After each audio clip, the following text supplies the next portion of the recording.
आदाब नाजरीन, मैं सनम एजाज और आप देख रहे हैं ग्राउंड रिपोर्ट। हालात और वाक़ात पर हमारी पहली नज़र। शुरुआत कल शाम को हुए इनकाउंटर से। श्रीनगर के नज़दीकी इलाका चरार शरीफ में कल शाम को इनकाउंटर का वाक़ा पेश आता है और इस इनकाउंटर के दौरान कल शाम को भी गोलीबारी सुनाई दी। वहीं बाद में देर गई, अंधेरा होने की वजह से इनकाउंटर को रोका गया। रात भर पूरे इलाके को खारदार तारों से सील भी किया गया, लाइट्स भी लगाई गई और सुबह जब दोबारा इनकाउंटर हुआ तो उस इनकाउंटर में बताया गया कि एक मिलिटेंट मारा गया जिसका ताल्लुक जैश ए मोहम्मद मिलिटेंट तंजीम से है। इस मिलिटेंट की शिनाख्त नहीं हो चुकी है, ताहम बताया जाता है कि मिलिटेंट्स ने कल जो 3 कार्रवाइयाँ दिन में की थी, कल सुबह श्रीनगर के नौगाम में, उसके बाद श्रीनगर के नज़दीकी इलाका चरार शरीफ में और फिर अनंतनाग में यूबीजीएल का फेंकना, ये सब मिलिटेंट से रिलेटेड वाक़ात हैं। और नौगाम और यहाँ पे आज जो कल शाम को जो इनकाउंटर हुआ था उस पर आज हुकाम ने तफसील भी फराम की। देखिए, एक रिलायबल इनपुट हासिल हुआ था हमें कि चरार शरीफ इलाके में नौहार विलेज में कुछ अनआइडेंटिफाइड मिलिटेंट्स जो जैश ए मोहम्मद तंजीम से वाबस्ता है, वो एक घर में छुपे हुए हैं अपने इल्लीगल असला और बारूद के साथ किसी दहशतवादी कार्रवाई को अंजाम देने के लिए। ये इत्तला मौसूल होते ही पुलिस, आर्मी और सीआरपीएफ की जॉइंट टीम्स ने इलाके में कॉर्डन किया। कॉर्डन के दौरान ही जो है भारी मात्रा में फायरिंग जो है हमारी टीम्स पे हुई और ग्रेनेड दागे गए और इलीगल आर्म्स से जो है with the intention to kill हमारी टीम्स पे हमला हुआ, जिसके जवाब भी फायरिंग में जो है अब तक एक अनआइडेंटिफाइड मिलिटेंट जिसकी आइडेंटिटी असर्टेन होनी है वो मारा गया है और उससे जो है भारी मात्रा में असला और बारूद हमें रिकवर हुआ है। इस मसले में जो है एफआईआर रजिस्टर करके केस रजिस्टर किया गया है और इसकी तफ्तीश जो है वो बामल लाई गई। बाकी इस ग्रुप के और भी कुछ सदस्य हैं जो इलाका में मौजूद है और उनको भी जल्द से जल्द धर दबोचने की हमारी कोशिश है और वो इंशाल्लाह कामयाब। और अब रुख दिल्ली का पार्लियामेंट का इजलास और परसों ही राज्यसभा में हंगामा हुआ था और राज्यसभा में हिज़्ब इख्तिलाफ ने राज्यसभा से मुअत्तल किए गए मेंबरान की मुअत्तली को वापस लेने की दरख्वास्त के साथ राज्यसभा का बाइकआउट भी किया है। कांग्रेस लीडर गुलाम नबी आज़ाद ने बताया कि जब तक मेंबरान पार्लियामेंट की मुअत्तली वापस ली जाती है, अपोजिशन राज्यसभा की कार्रवाई में हिस्सा नहीं लेगी। बताते चलें, एतवार के दिन हंगामा होता है और उस हंगामे के बाद 8 मेंबरान पार्लियामेंट को मुअत्तल किया जाता है, जो कल से ही रात भर, कल दिन और रात भर धरने पे बैठे रहे, एहतजाज करते रहे। गुलाम नबी आज़ाद ने मुअत्तल शुदा पार्लियामेंट मेंबरान से आज मुलाकात भी की और उसके बाद अपने मुतालबात भी पेश किए और उन्होंने बताया कि राज्यसभा में कांग्रेस पार्टी की जानिब से 3 अहम मुतालबात किए गए हैं। पहला मुतालबा यह है कि ज़राअत से मुतालिक नया बिल लाया जाए जिससे यकीनी बनाया जा सके कि कोई भी निजी कंपनी एमएसपी से कम कीमतों पर पैदावार न खरीद सके। दूसरा मुतालबा गुलाम नबी आज़ाद ने बताया कि मुल्क में एमएसपी को स्वामीनाथन फार्मूले के तहत तय किया जाए और गुलाम नबी आज़ाद ने तीसरा फार्मूला बताते हुए बताया कि सरकार इस बात को यकीनी बनाए कि किसानों की पैदावार और एमएसपी के मुताबिक ही खरीदी जाएगी। गुलाम नबी आज़ाद ने बताया कि जब तक मुतालबात पर गौर किया जाएगा, हिज़्ब इख्तिलाफ की जानिब से ऐवान की कार्रवाई का बाइकआउट जारी रहेगा। और मैंने कोट किया यहाँ अरुण जेटली जी को ही कि अगर कोई एमपी वोटिंग के वक्त डिवीजन मांगता है और अगर डिवीजन नहीं दिया जाता है और बिल पास होता है, वो बिल जो पारित किया जाता है वो गैर कानूनी होता है। ये मैंने अरुण जेटली को यहाँ अभी कोट किया। मैंने हाई कोर्ट मैं गवर्नमेंट ऑफ इंडिया को भी कोट किया कि कुछ साल पहले जब उत्तराखंड के अंदर स्पीकर ने डिवीजन अलाउ नहीं किया था तो हाई कोर्ट ने उसके साथ कहा था कि ठीक है, डिवीजन की ज़रूरत नहीं थी, लेकिन government of India supreme court चली गई कि डिवीजन अलाउ करना चाहिए। तो यहाँ क्यों उन्होंने डिवीजन अलाउ नहीं किया? तो इसका मतलब है जो कानून पास हुआ है वो पार्लियामेंट की सहमति से नहीं हुआ है, उसमें विपक्ष का कोई रोल नहीं है। इसीलिए हमने राष्ट्रपति जी को भी कल 15 पार्टीज़ ने लिखा है कि वो इस कानून को अपनी सिक्योरिटी न दें, अपनी सहमति न दें पास करने, उसे वापस भेज दें। एक तो ये हुआ। तो लेकिन जहाँ तक बाईकाट का संबंध है, बाईकाट हमने 3 चीज़ों के लिए किया। बाईकाट क्या है कि जब तक इसमें जो बिल में प्रावधान है कि किसान कहीं भी अपनी जो फसल है बेच सकता है देश में प्राइवेट मार्केट में, तो इसमें एक नया बिल बनाना चाहिए जिसमें ये प्रावधान होना चाहिए कि जो भी प्राइवेट प्लेयर खरीदेगा वो एमएसपी से नीचे नहीं खरीदेगा।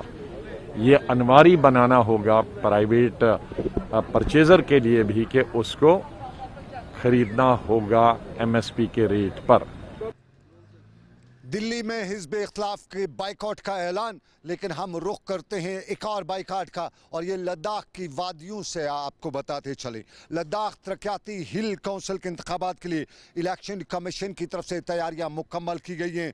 ज़िला मजिस्ट्रेट लेह ने सियासी जमातों के साथ मुशावरत भी की है। ताहम आज लेह में ड्रामाई तब्दीली के तहत हिल काउंसिल लेह के इंतखाबात का 9 मुंतखबा सियासी इत्तेहाद ने बाइकआउट करने का ऐलान भी किया। और लेह में आज एक प्रेस कॉन्फ्रेंस से खिताब करते हुए सियासी और मजहबी लीडरान के इत्तेहाद की तरफ से बताया गया कि जब तक न लद्दाख को आईन हिंद के 6 शेड्यूल के तहत लाया नहीं जाता है तब तक इंतखाबात में हिस्सा नहीं लेंगे। लद्दाख ऑटोनोमस हिल डेवलपमेंट काउंसिल ले टुकपे तेरे डेम्स्कोस पो पार्टी संगमा छोसोक संगमा तेना नगजी लद्दाख से मीमांग से छोक्स ने लद्दाख में इंतखाबात में सियासी जमातें मजहबी जमातें हिस्सा नहीं लेंगी, लेकिन कश्मीर में परेशानी इन दिनों छापामारी की है। मिलिटेंसी रिलेटेड एक्टिविटीज़ के हवाले से छापामारी आए रोज़ होती रहती है। एसीबी की छापामारी भी रोज़ रोज़ होती रहती है और एनआईए की भी छापामारी हर हफ्ते हो ही जाती है। और आज भी छापामारी हुई और आज वादी के मुख्तलिफ इलाकों में एनआईए की जानिब से छापामारी की गई और एनआईए ने आज सुबह बारामूला के कई इलाकों में छापामारी की। एनआईए की टीम ने सीआरपीएफ और पुलिस के हमरा आज बारामूला जिला के पलहालन में गुलाम रसूल वाजा के घर पर छापा मारा और वहीं पर कानिसपोरा और जिला के दूसरे मुकामात पर भी एनआईए की तरफ से छापामारी की गई, जहां पर बीजेपी लीडर हलीमा और शाहीन अहमद लॉन भी एनआईए की तरफ से आज उनसे भी उनके घरों पर भी छापामारी की गई। और माना जा रहा है कि एनआईए की छापामारी डीएसपी देविंदर सिंह से मुतालिक शवाहिद के लिए हवाले से ही की जा रही है।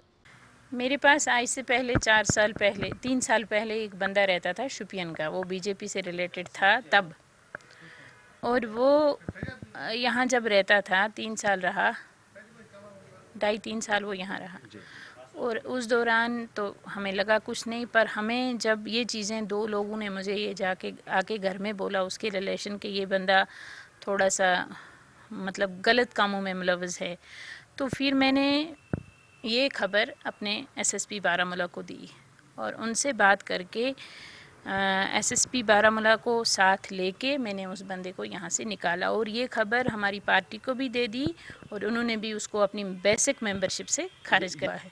पर उसी के कुछ डॉक्यूमेंट्स यहाँ पे थे, एक उसके लाइसेंस था और कुछ 2-4 चीज़ें उसकी थी।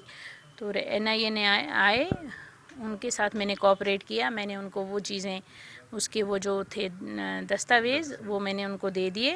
और मैं सभी से जो भी इस समय एनआईए से मैं सभी लोगों से ये अपील करना चाहती हूँ, और भी अगर इस चीज़ में कोई बंदा किसी बंदे को और भी वो डालते हैं, उनका भी फ़र्ज़ बनता है एनआईए से कोऑपरेट करें और ऐसे इंसानों को सज़ा देने में उनका साथ दीजिए।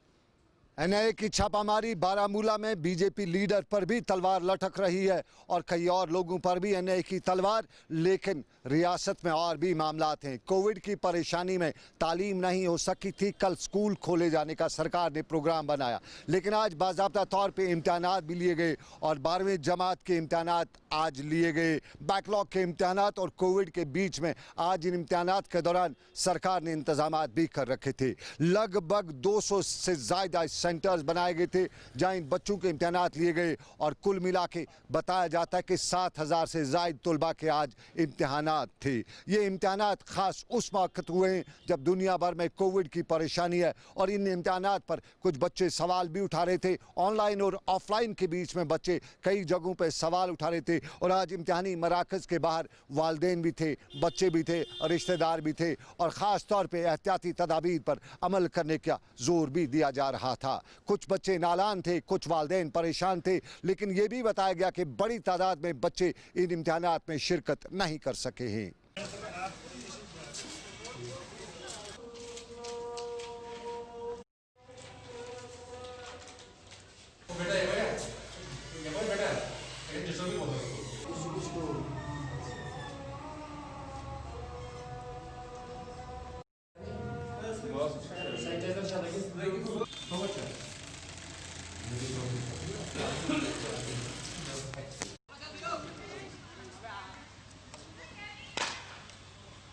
कुछ बच्चे मैंने देखे कई सेंटरों में, जो सुप्रिटेंडेंट की रिपोर्ट मेरे पास आई, उन्होंने कहा कि बहुत सारे बच्चे जो हैं वो एब्सेंट हैं।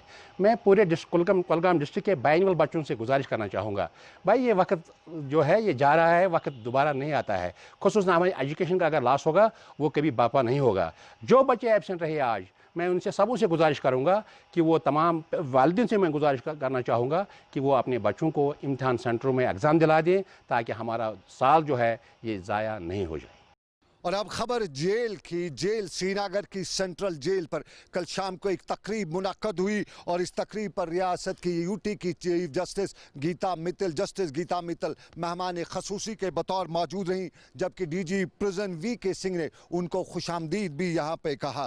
तकरीब पर प्रिंसिपल सेक्रेटरी बराए chief justice Javed Ahmad, DIG jail खाना डॉक्टर शाहिद इकबाल चौधरी DC श्रीनगर और दूसरे लोग भी मौजूद रहे और यहाँ पर एक तमद्दनी प्रोग्राम भी पेश किया गया। इस मौके पर बताया गया कि जेल को नए खितों पर इस्तेवार किया जा रहा है और जस्टिस गीता मित्तल ने अपने खिताब में सरकार की इन कोशिशों की तारीफ करते हुए बताया कि कैदियों को बेहतरीन तरबियत भी जेलों में फराहम की जा सकती है और जम्मू कश्मीर के जेलों में मुकीद कैदियों को बेहतर तरबियत फराहम करना रियासती सरकार की या यूटी सरकार की अवलीन तरजीहात में होना चाहिए।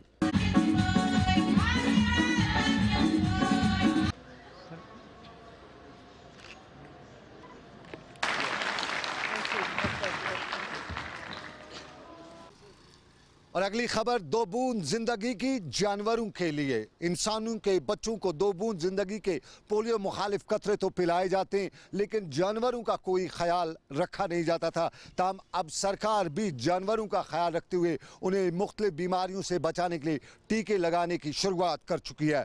नेशनल डिजीज़ कंट्रोल प्रोग्राम के तहत रियासती सरकार ने एक मुहिम छेड़ रखी है और आज कई तकरीबात की गई और वादी के शुमाल जनूब में हुई इन तकरीबात के दौरान जानवरों को वैक्सीन दिलाए जाने के प्रोग्रामों की शुरुआत की गई। बारामूला में भी तकरीब हुई और यहाँ पर जिला तरक्याती कमिश्नर GN यत्तू मेहमान खसूसी के बतौर मौजूद थे और GN यत्तू ने एनिमल हस्बेंड्री डिपार्टमेंट की तरफ से की गई इन शुरुआत को एक बेहतर काविश बताते हुए जोर दिया गया कि हमारे यहाँ जानवरों की एक बहुतात है, लेकिन उनकी सही परवरिश नहीं हो रही है और वैक्सीन से लेकर दूसरे मामला, दवाइयों के मामला को लेकर जानवर अक्सर कसम पुर्सी का शिकार हो जाते हैं। और इसी तकरीबात के हवाले से उन्होंने बताया कि रियासत में सरकार एक नई कोशिश कर रही है। कुपवाड़ा में भी इसी तरह की तकरीब हुई और कुपवाड़ा के इलाका मवेशियों के हवाले से, जानवरों के हवाले से बहुत जाना माना है और ख़ास तौर पर कुपवाड़ा के इलाके में मुँह खुर की एक ऐसी बीमारी है जिससे जानवरों को बहुत ज़्यादा जानवरों का नुकसान लोगों को उठाना पड़ता है। और कुपवाड़ा में भी आज वैक्सीन की शुरुआत करते हुए बताया गया कि मुँह खुर हो या दूसरी बीमारियाँ, उनका मुकाबला करने के लिए सरकार बराबर जोर दे रही है। पट्टन में भी इसी तरह की तकरीब हुई और साउथ कश्मीर में भी कई इलाकों में इस तरह की तकरीब हुई जहां जानवरों को वैक्सीनेशन के प्रोग्राम के हवाले से प्रोग्राम तरतीब दिए गए। अभी जो है ये वैक्सीनेशन और टैगिंग दोनों जो है साइमल्टेनियसली चलेंगे और 21 नवंबर तक इसको हम कंप्लीट करेंगे। मैं आपको यहाँ बताते चलूँ कि हमने इसके अलावा भी जो है कुछ नए इनिशिएटिव्स लिए हैं, चाहे वो शीप रेयरिंग के हवाले से हो, पोल्ट्री के हवाले से हो या इसी तरीके से जो हमारा वेजिटेबल क्लस्टर लेवल के हवाले से हो। तो कुछ नए इनिशिएटिव्स लिए हैं ताकि बारामूला डिस्ट्रिक्ट जो है खुद कफील डिस्ट्रिक्ट बन जाए दूध में, गोश्त में अंडूम है या इसी तरीके से बाकी जो प्रोडक्ट्स हमें क्वालिटी लाइफ के लिए चाहिए, और अपनी ज़रूरियात पूरी करने के साथ साथ हम जम्मू कश्मीर की पूरी ज़रूरियात भी पूरे करें, यह हमारा टारगेट है। मैं शुक्रगुजार हूँ गवर्नमेंट का, जिन्होंने पहले ही हमें जो है काफ़ी सपोर्ट किया है इन इनिशिएटिव्स को आगे बढ़ाने में। और एज एस्पिरेशन और अब सेहत की बात, सेहत में इंफ्रास्ट्रक्चर ज़रूरी। हमारा इंफ्रास्ट्रक्चर रियासत का या यूं कहें यूटी जम्मू कश्मीर का इंफ्रास्ट्रक्चर बहुत ही कमज़ोर है। अक्सर बताया जाता है कि कुछ कोशिश करनी है और सरकार ने भी आज एक कोशिश की। श्रीनगर के बर्जुला अस्पताल के लिए बाज़ाब्ता तौर पर एडिशनल ब्लॉक का आज संग बुनियाद भी रखा गया और यहाँ पर CEO के डायरेक्टर डॉक्टर आबिद रशीद ने संग बुनियाद रखते हुए बताया कि 90 करोड़ रुपए इस नए ब्लॉक पर खर्च किए जाएंगे और ये मॉडर्न आर्ट होगा और नए तर्ज पर बनाए गए इस कम्प्लेक्स से न सिर्फ मरीजों को फ़ायदा होगा बल्कि यहाँ से आसपास के इलाकों के साथ साथ वादी में जो हेल्थ इंफ्रास्ट्रक्चर है उसको बढ़ावा देने में एक बेहतर कदम ये साबित हो सकता है। यहाँ आज हमने स्टार्ट किया है, पहले काम तो शुरू हो गया था, जो डिमोलिशन वगैरह का काम था, साइट क्लियरेंस का काम था, उसमें तकरीबन 2-2.5 महीने लगे, काफ़ी ज़्यादा एरिया क्लियर करना था। तो आज हमने फाइल वर्क इसका स्टार्ट किया है, तकरीबन 300 के करीब फाइल्स हैं। ये प्रोजेक्ट जो है ये एडिशनल ब्लॉक है बोन एंड जॉइंट हॉस्पिटल बर्जुला का, तकरीबन 90 करोड़ की लागत से इसको बनाया जा रहा है, जिसमें state of the art equipment होगा, state of the art infrastructure होगा, जो कि ग्रीन बिल्डिंग होगी और ये वर्ल्ड बैंक फंडिंग से बनाया जा रहा है। वर्ल्ड बैंक का प्रोजेक्ट है जेएलएम तवीब फ्लड रिकवरी प्रोजेक्ट, उसमें बनाया गया है और इसमें तकरीबन 3 OTs होंगे, नए modular OTs state of the art, 6 units के साथ ICU होगी, वार्ड्स होंगे male and female ward separately. और गर्जे के बोन एंड जॉइंट हॉस्पिटल की कैपेसिटी को बहुत मैसिव तरीके से आप जानते हैं, पूरे कश्मीर डिवीज़न का रश और जम्मू डिवीज़न के भी कुछ इलाकों जात का rush bone and joint hospital में आता है, सुपर स्पेशलिटी हॉस्पिटल है। देखो अब मुझे लगता है आवाम के लिए बहुत मैसिव पॉजिटिव इम्पैक्ट होगा इस हेल्थ केयर फैसिलिटी को बनाने का, ऑगमेंट करने का, और हमारी कोशिश यही रहेगी। ये प्रोजेक्ट बनाया जा रहा है एनपीसीसी के जरिए से, हमारी बड़ी स्ट्रिक्ट क्लोज मॉनिटरिंग रही है इसमें, जो हमने वीकली बेसिस पे इसको मॉनिटर किया जा रहा था अभी तक। इसमें पहले कुछ वजूहात की वजह से डिलेज हुए थे, लेकिन अब हमने काफ़ी ज़्यादा मेहनत करके हमने इसको स्टार्ट करवा दिया है। हमारा हेल्थ इंफ्रास्ट्रक्चर कितना कमज़ोर है बहुत से लोग जानते हैं, सरकार कोशिशें करिए, लेकिन ज़मीनी सतह पे बहुत सी मिसालें ऐसी हमारे पास हैं जहां वो नहीं किया जाता है जो सरकार के कायदे और कानून में। हमने 15 दिन पहले आपको एक खबर बताई थी लोलाब के दिवर गांव की, जहां पे हेल्थ सेंटर में इंफ्रास्ट्रक्चर बढ़ाते हुए उसको NTPSC का बनाया गया था, 16 लोगों को वहाँ तैनात किया गया था, 16 की तनख्वाहें वहाँ से ड्रॉ की जा रही हैं, लेकिन वहाँ किसी को भी मामूर नहीं किया गया है, सबको वहाँ ट्रांसफ़र किया, अटैच किया जा चुका है। वो डॉक्टर हो, वो पैरामेडिक हो, वो नर्स हो, सबको मंजूरी नज़र मानते हुए उन्हें ट्रांसफ़र नहीं बल्कि अटैच किया जा चुका है। हमें ये भी बताया गया था कि वहाँ पे हालत जो है वो ख़राब है, वहाँ इंफ्रास्ट्रक्चर के हवाले से एक्सरे प्लांट है लेकिन उसको इंस्टॉल नहीं किया गया है, वहाँ दूसरी मशीनों में टेस्टिंग की फैसिलिटीज़ भी हैं उनको भी इंस्टॉल नहीं किया गया है, और वहाँ USG यानी अल्ट्रासाउंड की मशीन भी लगाई गई है। बड़ी तादाद में वहाँ बड़ी रकम खर्च की गई है, लेकिन वहाँ पे बाकी मामला जो हैं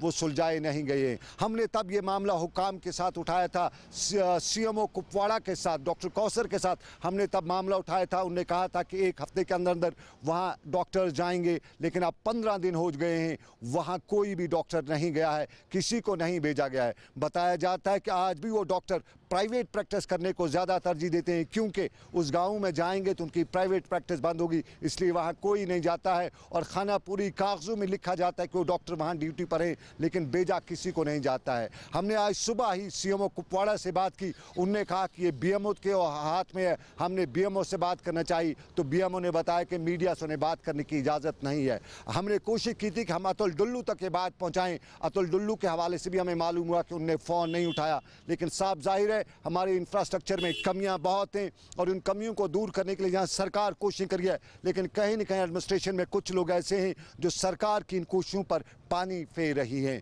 दिवर लोलाब कुपवाड़ा की ये मिसाल और मिसालें और भी हैं। खबर ये भी आई है कि हमारे हेल्थ डिपार्टमेंट का जम्मू में एक सीनियर अफसर कोविड का पॉजिटिव हो गया, उसको अस्पताल में एडमिट कराना पड़ा, लेकिन वो अस्पताल में एडमिट नहीं हुआ, वो नारायणा अस्पताल में एडमिट हुआ, हेल्थ डिपार्टमेंट के अस्पतालों में एडमिट नहीं हुआ, क्योंकि उसे मालूम है कि वहाँ से उससे सही ट्रीटमेंट नहीं मिलेगी। ये उसी डिपार्टमेंट का एक अफसर है जहाँ से वो तनख्वाह लेता है, जहाँ उसके अंडर बहुत से डॉक्टर काम करते हैं, लेकिन उस अफसर ने अपना इलाज प्राइवेट या दूसरे अस्पताल, नारायण अस्पताल में कराना मुनासिब समझा बनस्बत के सरकारी अस्पताल में, हेल्थ डिपार्टमेंट के अस्पताल में। और इस खबर के साथ साथ एक और पहलू भी हम बताते चलें, चोरी की वारदातें श्रीनगर में हुई है और पिछले दिनों आपको याद होगा दस्तगीर साहब के इलाके ज़ियारत में भी चोरी की वारदात हुई थी। सीसीटीवी फुटेज भी सामने लाई गई थी, लेकिन उसके बाद अभी तक मालूम नहीं हो सका कि आखिर वो चोरी की वारदात कैसे अंजाम दी गई, किसने अंजाम दी गई, कैसे अंजाम दी और किसने अंजाम दी। लेकिन एक और चोरी की वारदात होती है, अली कदल के रहबाब साहब की ज़ियारत में भी दौरान शब चोरी की वारदात होती है। पुलिस ने मामला दर्ज किया है, चोरों की तलाश है, चोर कब गिरफ्तार होंगे ये अल्लाह जाने, क्योंकि मामला अब पुलिस के हाथ में है।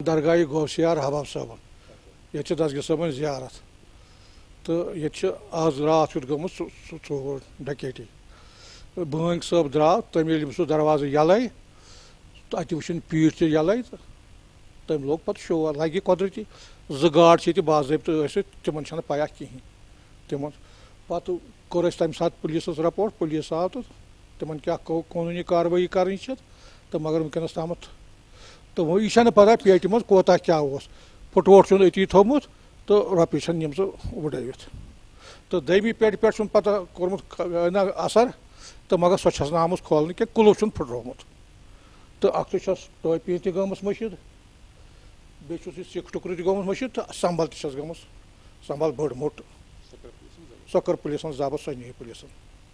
और अब मामला किसान का। किसान के हवाले से बहुत से लोग जानते हैं कि जम्मू कश्मीर का किसान दुनिया में सबसे बेहतरीन रेशम पैदा करने के लिए मशहूर भी था। और साफ जाहिर है कश्मीर के सिल्क यानी रेशम के हवाले से कहा जाता था कि अंगूठी के नगीने से भी गुजर जाता है। वक़्त बदला और सिल्क की वो ताकत या वो इफादियत भी ख़त्म होती गई और आखिरकार सिल्क के हवाले से सिल्क पैदा करने वाले, रेशम उगाने वाले किसान भी परेशान हुए। और श्रीनगर में आज किसान एक बार फिर परेशान थे। रुदाद अपनी बताते हुए बता रहे थे कि सरकारी सतह पे इस सनत को बढ़ावा देने के लिए इकदामात नहीं उठाए जाते। ये रेशम बहुत से लोगों के लिए रोजगार का वसीला बना हुआ था, बन सकता था, लेकिन सरकार की सही कीमतें और निरखनामे मुकर्रर न किए जाने की वजह से लोगों को, किसान लोग अब इस सनत की तरफ तवज्जो नहीं दे रहे हैं। जिस तरह पिछले साल ये लोग बिल्कुल बोली लगाते थे, इस साल बिल्कुल बोली नहीं लगती है। ए ग्रेड माल है, लिखो इसका 975, गवर्नमेंट ने रेट फिक्स किया, लेकिन गवर्नमेंट ने किसी से अपने तौर से ये फिक्स किया रेट, माल देखे बगैर। यही माल पिछले साल, उससे पिछले साल 1100, 1200, 1300, 1400 में भी बिका, लेकिन इस साल 975। वही माल 975। हम इंसाफ चाहते हैं और कुछ नहीं, हम क्या चाहेंगे ना, इंसाफ चाहते हैं। तो शहर की सड़कों का हाल अहवाल भी बयान करना जरूरी है। शहर की सड़कों का हाल पिछले दिनों बहुत खस्ता था। उन पर चलना एक बड़ा काम समझा जाता था। उन पर चलते चलते जब आदमी घर पहुंचता था तो जरूरी वो कमर की बीमारी में मुबतला हो जाता था। सरकार ने कोशिश की, काविश की, इन सड़कों पर मैग्नेमाइज बिछाना शुरू किया। बहुत सी सड़कें शहर की खूबसूरत हो गई हैं, अच्छी हो गई हैं, बड़ी रौनक दिख रही है। सड़कों पर मैग्नेमाइज बिछाई है, लेकिन हर 50 फीट की दूरी पर सड़क पर रुकावट खड़ी की गई है। कहीं सिक्योरिटी के नाम पे, नाके के नाम पे सिक्योरिटी लगा दी गई है, नाका लगा दिया गया है और उस सड़क पर चलते चलते अचानक क्राउड शुरू हो जाता है। जब 2-4 गाड़ियां आ जाती हैं तो ब्लॉकेज आ जाता है और फिर ये बोटल नेक्स ट्रैफिक जाम की वजह भी बन जाती हैं। और फिर जहां 4 लेन सड़क है शहर की, वहां एक लेन पे तो बंकर बना के सड़क को बंद किया गया है, दूसरी लेन पे छापड़ी फरोशों का कब्जा है, तीसरी फरोश पे सड़क लेन पे गाड़ी वालों का, जो पार्किंग में गाड़ियां खड़ी की गई उनका कब्जा है, और चौथी लेन पे आम आदमी चले तो कैसे चले। फिर आम आदमी उस डबल लेन में कैसे चल पाएगा, डबल लेन वहाँ पे कैसे बन पाएगी। पिछले दिनों LG से बात की गई थी, उन्हें यकीन दिलाया था कि सड़कों पर जो लगाए गए नाकों के हवाले से कार्रवाई की जाएगी, बंकर्स को हटा के सड़कों को कुशादा करने के अहकाम जारी किए जाएंगे, लेकिन अभी तक कुछ कुछ नहीं हो सका है। और आज भी शहर में लोग यही बात एलजी तक पहुंचाना चाहते थे कि 1 हफ्ता हुआ है, उनने वादा किया है, अभी तक कोई मुस्बत जवाब नहीं आया है। उम्मीद है एलजी इसकी तरफ भी तवज्जो देंगे। लेकिन आपको बताते चलें, आप देख रहे थे ग्राउंड रिपोर्ट, ये प्रोग्राम आप तक पहुंचाने में मेरे साथ रहे आबिद कादिर। आप रखिए अपना ख्याल, मुझे दीजिए इजाज़त, अल्लाह हाफिज़।